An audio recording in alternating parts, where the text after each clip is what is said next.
एक चुराई हुई जिंदगी मुकेश की कहानी। 35 साल के मुकेश आदिवासी ने एक बेहतर जिंदगी का सपना देखा था।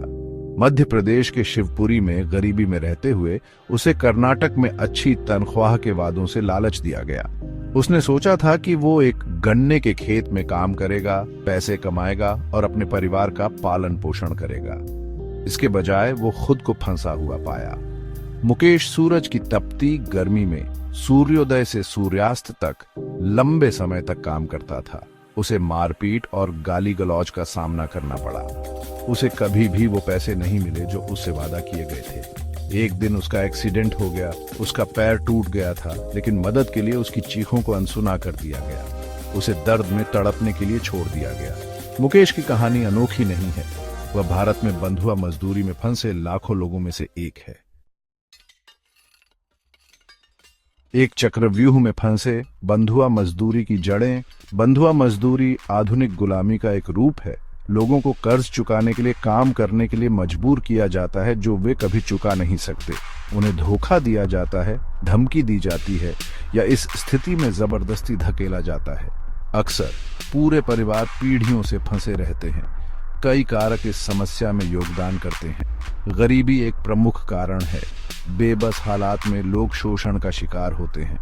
जाति, धर्म और नस्ल के आधार पर भेदभाव भी एक भूमिका निभाता है।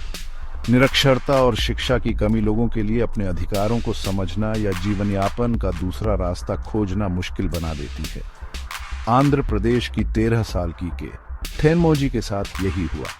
उसके परिवार को बेंगलुरु में एक ईंट भट्टे पर बंधुआ मजदूरी करने के लिए मजबूर किया गया था। उन्होंने मारपीट और गाली गलौज सहते हुए अथक परिश्रम किया। उन्हें भट्टे में ही कैद कर दिया गया था। उनका जीवन उनके शोषकों द्वारा नियंत्रित था। केवल एक सामाजिक कार्यकर्ता के हस्तक्षेप से ही थेनमोजी और उसका परिवार भागने में सफल रहा। टूटे वादे, शोषण के खिलाफ लड़ाई। 1975 में भारत में बंधुआ मजदूरी को आधिकारिक तौर पर समाप्त कर दिया गया था। फिर भी ये परछाई में फलता फूलता रहता है। 2016 में सरकार ने 2030 तक 1,84,00,000 बंधुआ मजदूरों को छुड़ाने और उनका पुनर्वास करने की योजना की घोषणा की। हालांकि प्रगति धीमी रही है। 2016 और 2021 के बीच केवल 12,760 बंधुआ मजदूरों को छुड़ाया गया और उनका पुनर्वास किया गया। इसका मतलब है कि अनुमानित 17.1 मिलियन लोग अभी भी इस गुलामी में फंसे हुए हैं।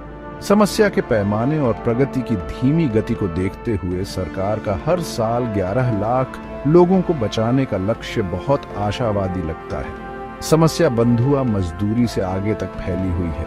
भारत के असंगठित क्षेत्र में लाखों मजदूर ऐसी परिस्थितियों का सामना करते हैं जो जबरन मजदूरी जैसी होती है।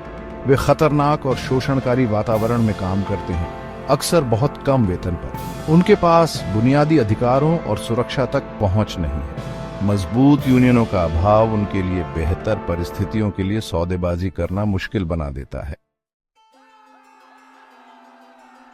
कार्रवाई का आह्वान, आधुनिक गुलामी का पर्दाफाश। भारत ने इस मुद्दे को हल करने के लिए कुछ कदम उठाए हैं, लेकिन अभी बहुत कुछ किया जाना बाकी है। सरकार को बंधुआ मजदूरों की पहचान, बचाव और पुनर्वास के अपने प्रयासों को मजबूत करने की जरूरत है। इसे समस्या की जड़ों जैसे गरीबी, भेदभाव और निरक्षरता को भी दूर करना होगा। नागरिकों के रूप में हमारी भी एक भूमिका है। हमें इस समस्या के बारे में पता होना चाहिए और इसके खिलाफ बोलना चाहिए।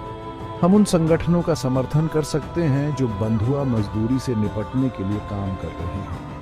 हम मांग कर सकते हैं कि व्यवसाय नैतिक रूप से संचालित हों और ये सुनिश्चित करें कि उनकी आपूर्ति श्रृंखलाएं जबरन मजदूरी से मुक्त हों। बंधुआ मजदूरी के खिलाफ लड़ाई मानवाधिकारों की लड़ाई है। यह सम्मान और स्वतंत्रता की लड़ाई है। यह एक ऐसी लड़ाई है जिसे हमें जीतना ही होगा।